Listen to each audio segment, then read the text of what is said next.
Comrades, welcome back to Kerbal Space Program. It's the same day that I recorded episode 20. I'm really in the mood for KSP today. So yes, I've gone ahead and fast forwarded time a bit. We are now 170 days away from the transfer window to Duna. And there's a reason for that, because very soon we'll be doing a flyby of Duna. So I just brought us a bit closer, but at the same time I was also looking out for new recruits, which is of course exactly what we need. So now, comrades, we have our second intake of Kerbonauts. So let's go meet them. Astronaut Complex. Okay, so obviously we still have our original 3 here.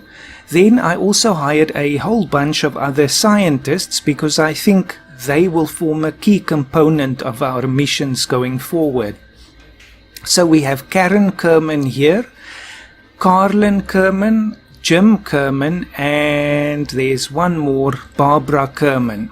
So they form our scientists, our science core really.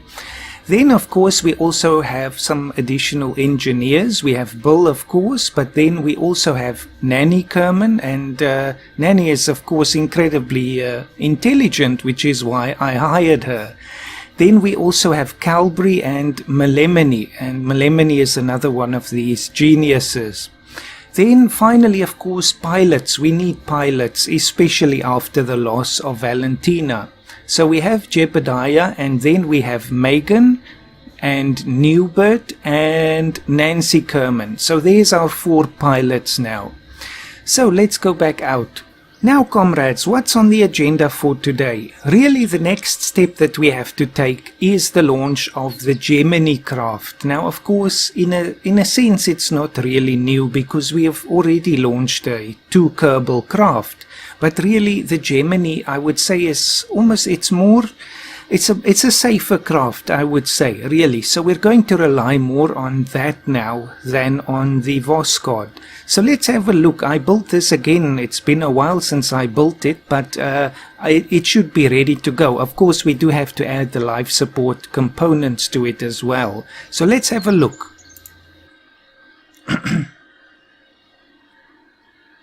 So let's see, open it up, and I just have to find it because I built a Gemini launch vehicle before. I just have to know now which one was the right version. Is it this one? I think that actually might be it. Yes, that's the one. If I just open up the other one, the GLV. This was my original attempt, but I wasn't quite happy with this. Now again, the real challenge is we don't have the parts to match these craft exactly, so we have to do the best that we can. Now this is also the one thing, because you get these part packs, these mods, just like the ones I already have for the various aircraft and so on, where you can actually get the real, for example, Russian craft, or even the Gemini and so on. I'm thinking about Fasa here. And really, to me, there's no point to that, because the challenge is still building these things myself. So I'm wondering if I'm not going to uninstall these aircraft parts and so on, because I enjoy this part of the game. It's easy to just grab something and there you go, but it's much harder and more satisfying to build it yourself. So let me just open up the other one. So this is the one. Now obviously the Gemini launch vehicle had its first stage and there were 2 engines, so I'm using the Vector engines, but of course their gimbal limit is turned way down. Then we have the second stage. Now there was like an opening here, but that's a bit difficult to recreate again, so I'm pretty happy with this. I can tweak it a bit maybe in the future. Then I'm just using another Vector. Then finally, of course, we get the Gemini craft. Now, if I actually just remove this part here, or no, there's actually a few components to this thing. And this is again where it's very difficult to recreate, because the real Gemini is a lot like you get that part there, and then you get a wider part than that, and then it goes even wider than that. So, of course, I can't recreate that. But what I've done here is, if we look at the entire Gemini craft, there it is. So we've got our service pack here, and there's two very small engines there, but I just use the linear RCS ports for that, but they work by throttle, not by normal control.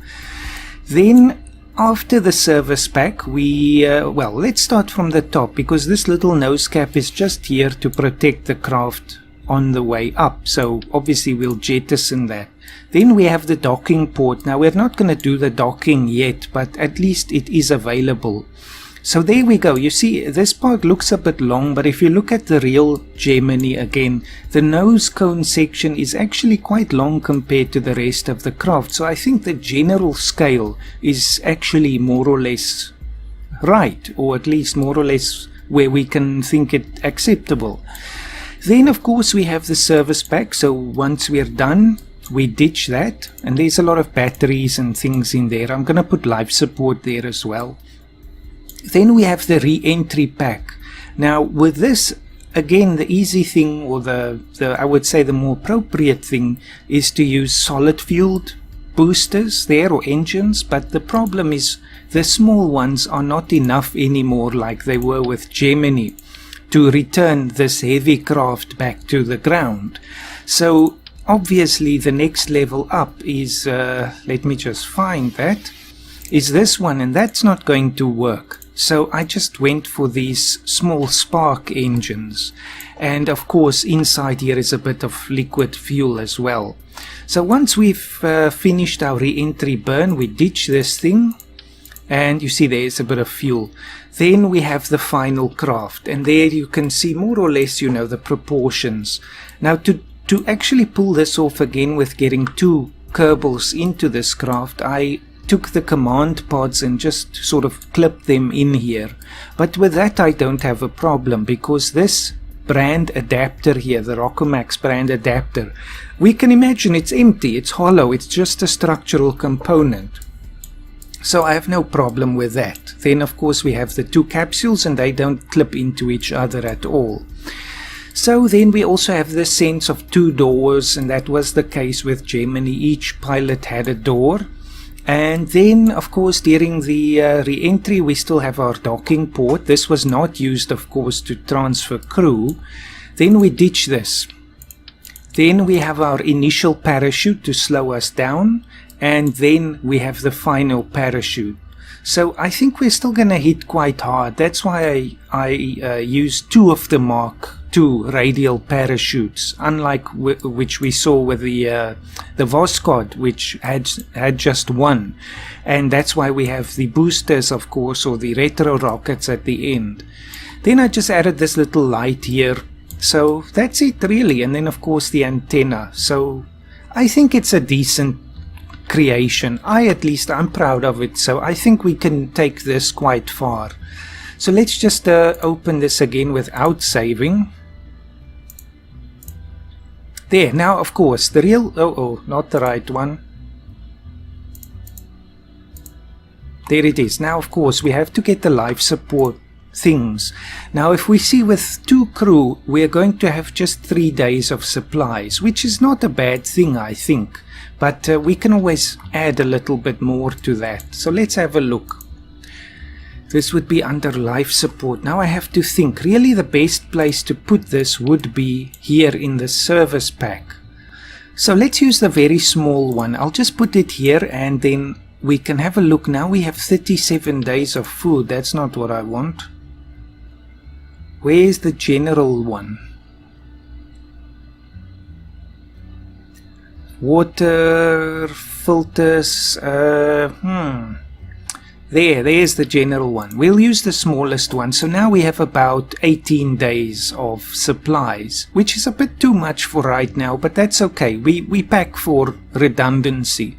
Of course the real challenge now is power again. Let me just move this in. We'll just clip that in there. That's after all what the service pack there is for. Now, the power. We're going to have to use another fuel cell, comrades. So, unfortunately, there's going to be this whole thing about the calculations again being off in terms of TAC life support. Now, this service pack here doesn't have fuel in it. Let's just have a look. There is only the monopropellant and batteries. So, I think if we can put the fuel cell in the retro pack, that might work. Right here. There is a bit of fuel, and it actually doesn't give us a lot of delta V. Let me see, maybe we need to increase the amount of fuel that we have, especially if we're going to be burning some of it for electricity. So let's max this out. That's still enough to return us with a nice gentle re-entry. Let's just see, is this both of them now? It should be.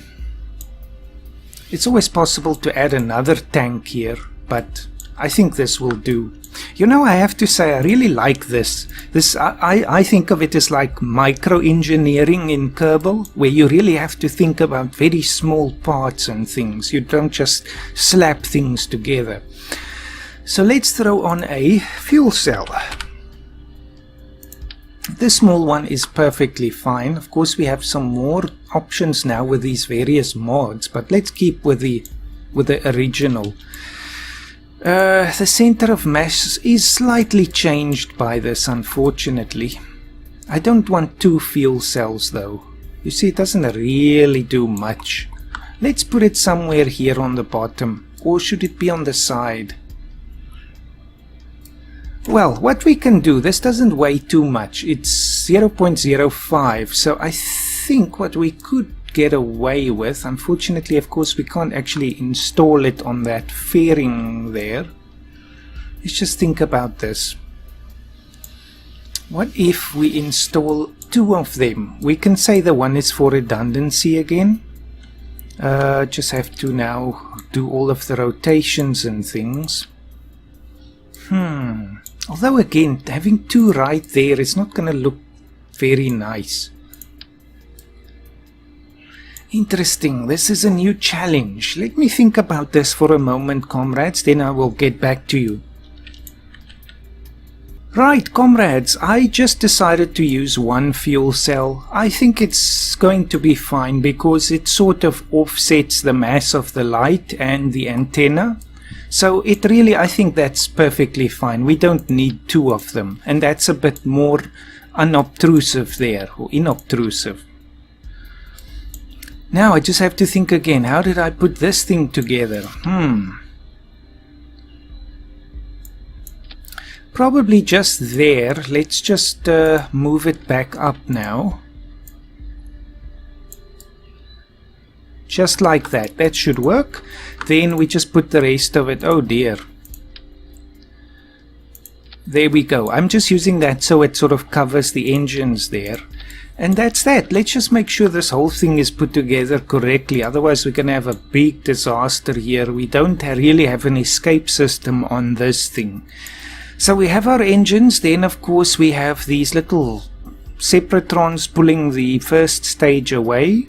And then the engine, then that separates. Then of course those other little monopropellant engines don't count here. They're not listed as a separate stage. Then we have the re-entry pack. Then that thing separates. Then we have those separating. I think really the only other thing then is the nose cone. Let's have a look. I think that's 10. Yes, decouple the node and activate the engine. Then that kicks it away. So let's go, comrades. This will be Gemini 1. Save that, and now let's pick some of our new crew. Now of course we're going to use one of our, well, we only have one experienced pilot, so it has to be Jebediah, but he is then going to basically train one of the other pilots, and I think this is how we'll do it. So I don't think we'll use the base in the South Pole right now. It's a bit too much trouble. So who are we going to take up? I think we're going to take up Megan Kerman. She is going to get training now, and as soon as she has her star, that's almost the equivalent, I guess, of astronaut wings, then she can train others again. So let's send them up, comrades. I'll fast forward it again. Let's hope this works now. I'm not so clued up on the performance of this craft, but I think it will be okay. So let's save again and go!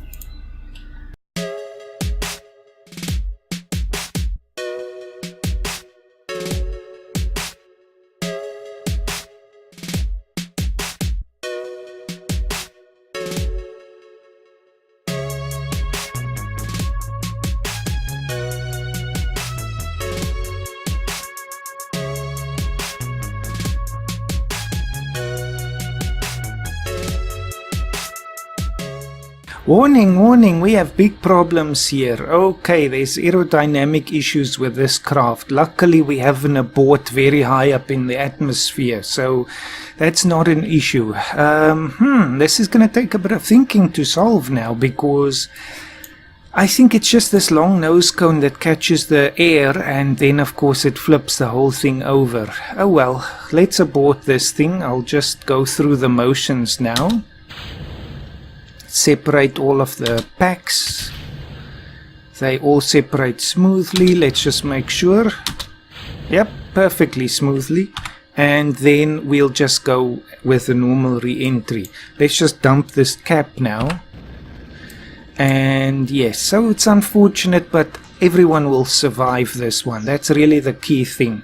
And you see, if we look further away, that does look a bit more like the Gemini. So I'm quite happy with this craft. Now, yes, we didn't go very far, unfortunately. We could not into space today. So let's go through the motions, and I'll just use the various parachutes so I can also demonstrate that to you. Also, I just had to remember, before launching, I had to say control from the docking port, because the two command pods are slightly angled, so they don't actually allow us to control with full accuracy. Now, unfortunately, we have this horrible wobble now. Well, I guess that will just have to go through. Let's just see if I... No, it doesn't really help. It does a little bit, but okay, it's time to ditch. Uh-oh. I should have pressed the space bar. No! This is why we don't control from the flipping... docking port. Good grief. I'm going to have to think about this. I think I actually added a little computer core right there, one of the small octos. That's the thing I'm going to have to select, because we ditched the docking port. Almost had another disaster there. Well, so they'll come down like this, just to slow them down initially. And then I think number 8 actually cuts that parachute and deploys the two main ones. You see, now we're slightly offset from the center, because one of the pods that we're using right now as our control point is angled away from that. So there, you see, 6 meters. That's a lot better than the Voskhod. But this, of course, doesn't have retro rockets. So we should get a few centimeters per second slower still as we go down. Thicker air and all that. But at least we do have the heat shield to take the hit. I'm just wondering what happens if we land in a much higher altitude. We should survive. I'll just check the survivability of the big heat shield. Let's see. Okay, that is still a hard knock there, but the heat shield survives, and so does everything else. Let's just recover. Now, okay, so what are we going to do? And I think really this is why the Gemini, the launch vehicle there, the Titan, actually had those openings on the second stage, or in between there, because the engine would fire and then separate, you know, so it would be like a small flame trench there. And really, I think that's what we need as well, because as soon as we separate the first stage, we're still quite low in the atmosphere. Well, it was around 22 kilometers, which is technically the upper atmosphere. But at that point, we are still subject to quite a large force from the atmosphere. So if we fire this and then separate, of course, it's going to blow up here. So I'll have to think about that. We might need to use a heat shield there. Then as soon as we release, we'll have the gimbal. And I might need to turn this up a little just for practicality again. So let's think, how can we do this? Let us actually, well, that's a thing now. Because if I put a heat shield there, it's going to have to still be the decoupler first. Let's see if I can move it a bit. Then the heat shield. I'm not sure if the decoupler might blow up anyway, because that's not what we want. Now, a heat shield, even the small one will do, so we're not going to add too much mass here. I don't want the shroud. And we just need to move this up. Like that. So it takes the brunt, you know. Then we'll have this. Now, of course, I have to move it again. Even that is fine, because it's part of the structure there. Now, how are we going to do this? I think it might still just be easier to just use a fairing, instead of now very long struts and all of that. Okay, so what's going to happen now is we're going to fire as soon as we detach. I think this might help. So let's try this again, comrades. We'll still say this is Gemini 1. And we'll leave the crew. They are ready to go again. I just have to now go back to the numbers. Custom 9 should also say get rid of that decoupler there. And save and go again.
And here we are, comrades. That was so much better. But you can see here the fuel is literally gone now. And we barely made it into a circular orbit. So I might have to tweak the amount of fuel that we actually have in the Titan launch vehicle.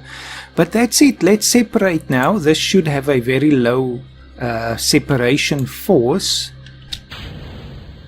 Try again. Uh-oh. Okay, there was a little bit of a clipping problem there. We might have to resolve that. But okay, here we are. So now let's just see. There was a slight roll problem with the upper stage as well. And I think the problem there was the slight imbalance in the weight of the Gemini vehicle. But, you know, that's fine. It's not really a problem. Let's just get us in a nice orientation here. It is a bit difficult to control the roll here. Might be again that it's imbalanced. Let's have a look. 27.5 and 61. There you go. Let's change this as well. I'll have to fix this. There, now it's much better. And we'll just extend the antenna. And then, of course, we have to start the fuel cell. Now, this is the part I didn't think about. I really do have to put the fuel cell on the service pack, because now we have to literally look inside the vehicle to activate it. Oh well, it isn't a problem. Let's just say start fuel cell, and there it goes. And then also, what again I forgot to do was to control from that core. What I did was I hid it there so that we can select it, but only barely. Control from here, because I don't want to control from the docking port. But comrades, there we are. There's the Gemini in orbit now. I like the effect here. Of course, it doesn't keep the shape here. It doesn't keep going wider towards the back. But actually, this is a surprising good use of this Rockomax brand decoupler, which is, it can be quite an eyesore actually, but this actually works really well. So there we now have 2 pilots in orbit, and of course Megan is getting her training. So we can do some basic maneuvers here, like change our orbit and all of that. I think let's just go around a few times and then we can do it. I might have to put a cut in the video here because I just have to take care of something. But then I will get back to you, comrades. A successful launch, and that separation of the first and second stages, that really did make all the difference. We didn't have any explosions and the craft didn't flip because it immediately had the control of the second engine's gimbal there. Also, our ascent was a bit more steep, so that might also have helped a bit. So yes, there we are. Comrades, we've just gone around the planet, but I have to say about an hour or so has passed since I stopped the video right there. I had to go to the shops quickly, but you know, there we are. We're still here safely in orbit. And I have to say the mod madness continues, because I was thinking actually now during the break, we need a way, and I remember there was a mod like that actually keeps track of the various individual achievements of the Kerbals, and that is of course the Final Frontier mod. Now of course this does not now account for all of the achievements that, for example, Jebediah already has. So this is then his first, according to this now, orbit here, and he gets a ribbon for that. But just obviously we'll know that he did some pre-Final Frontier achievements. But I think this is really great because now we can keep track, especially since there's more Kerbals now, and there will be more in the future as we get our 3rd and 4th and so on intakes. Let's just hope we don't kill anyone else, although I think it's probably inevitable at some point. Now, yes, so we are here. Let's see. Actually, this craft is a really good one because we can imagine now. I actually wonder in real life whether the Gemini had more space than the Voskhod, at least in its 2 Kerbal configuration or 2-person configuration. I'm bringing the Kerbals into the real world, it seems. But yes, at least we'll take this then as our new mainstay for a 2 Kerbal craft. Of course, we do have the docking ability. We'll still do that. We haven't had a docking in orbit yet, but that will come. Then that's also why I actually put the light on here, just so that when we do the docking, it's actually easy. I wonder if it's possible if we just look at the EVA, not the EVA, the IVA, just go C, and then look out the window. No, it's not going to be possible to actually look out while we do the docking, although that is of course why we can just put a camera on there. That will certainly help. Then we could even do it IVA. So what can we do here? Well, we've got so much supplies. We can actually stay up here for 2 weeks now. Of course, the electricity is going to be a continuous problem. Let's see if we can raise our orbit. We should have lots of fuel for that, and of course monopropellant is not used for the re-entry, so that will not be a problem. And of course the higher we get, the more we can use time warp. So let's just flip to prograde. We'll do an experiment here. We will raise our orbit. So I just have to remember now with this craft, it would be, I guess, better, although it's not necessary, to put the fuel cell on the service pack here. Just because the reason why I didn't want to do that is, you know, we jettison the service pack before we even begin the re-entry. So it's possible to still stay in orbit for a while after jettisoning it, although I don't see why we would. But then in that case we still want power generation. So anyway, now in this case we just use the throttle like normal. So I'm going to press the Z key, and that uses these monopropellant engines. So this is essentially our in-orbit engine. Now let's see, that does have a reasonable effect there on our apps. Let's have a look at the fuel. So the monopropellant is being used, luckily not too much, but you see we still had capacity to include more. So that is a good point, we can actually bring more. Let's just see, are we controlling from here? Yes, we are. So we are perfectly aligned with our center of thrust there. Let's raise it to, I don't know, 300,000? Let's go to high orbit. We've never taken Kerbals to high orbit. Although I guess this would be the later Gemini missions really, but we can do it now. So, since we don't need the monopropellant for docking anyway, let's take it up. I love Kerbal Space Program. Good grief, it's such a great game. Now what's in front here? Gemini 1 debris and more Gemini 1 debris. So what would that be though? That would be the upper stage. Oh yes, and the decoupler there. So luckily we're using monopropellant very slowly. Now of course this is not a powerful engine, but I don't want to go to the moon to it. I just want to use it for orbital maneuvers. So Megan here now has her astronaut wings. I guess we can think of that like that. And so in the future now she can sort of lead the missions as well. So it does take a little while. Let's see. Waste and carbon dioxide and those things we don't have to worry about. Later on, eventually, of course, in the future, we might want to recycle those things, but that will be way in the future. There's the debris. Almost there. So that's the other thing with this one, we don't have a backup re-entry motor. So if there's a problem, we're gonna be stuck in orbit. Because we'll get rid of the monopropellant engines first. Anyway, there we are. So now we're going to a bit higher orbit here. Let's just fast forward a bit. Okay, so they are now basically in high orbit. I think we can see that if we do a crew report. High over Kerbal. There we go. So our first Kerbals are in high orbit. Now let's just close this, or we can even keep it. It doesn't matter. Do we actually get a thing for that? No, it doesn't distinguish there. Alright, let's see what it will take to raise our apoapse there, or periapse actually.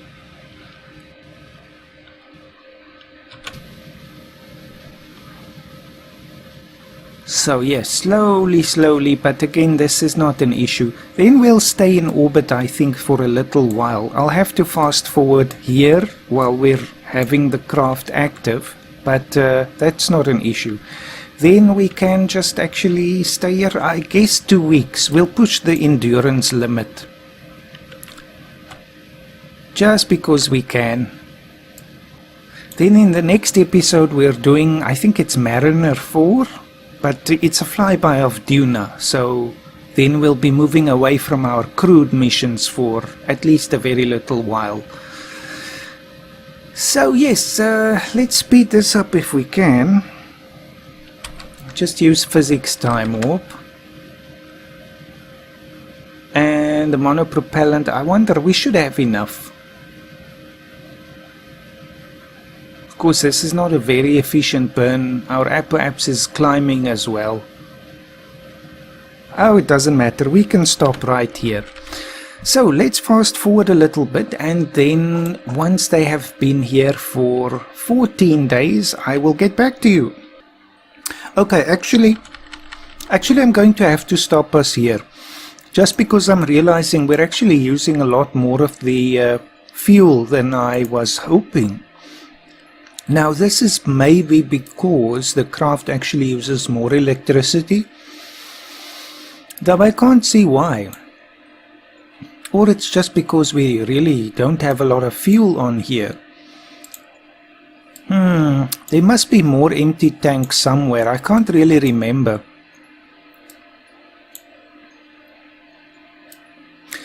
There we go, those things, no, those are the ones that we looked at. Oh well, we've used about a third, not even a third, a quarter or so of the fuel, I guess. But it's not really safe. I think we should go home now, just because I don't want us to get stuck here and have to do another rescue mission. So for this I'll just fast forward, comrades, and see you back on the ground. Hopefully we have enough to re-enter, but we should have. We still have a bit of monopropellant as well. So 2 days, again, a bit short of the target, or actually a lot short, but for the purpose of training a new pilot, I think that's perfectly fine.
And we are back safely, comrades, ready for a splashdown. Let's see how this goes.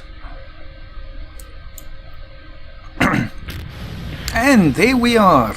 Wonderful. Another successful mission. And we had enough fuel for the re-entry, but I'm glad I didn't push it to 14 days. That would have been a disaster.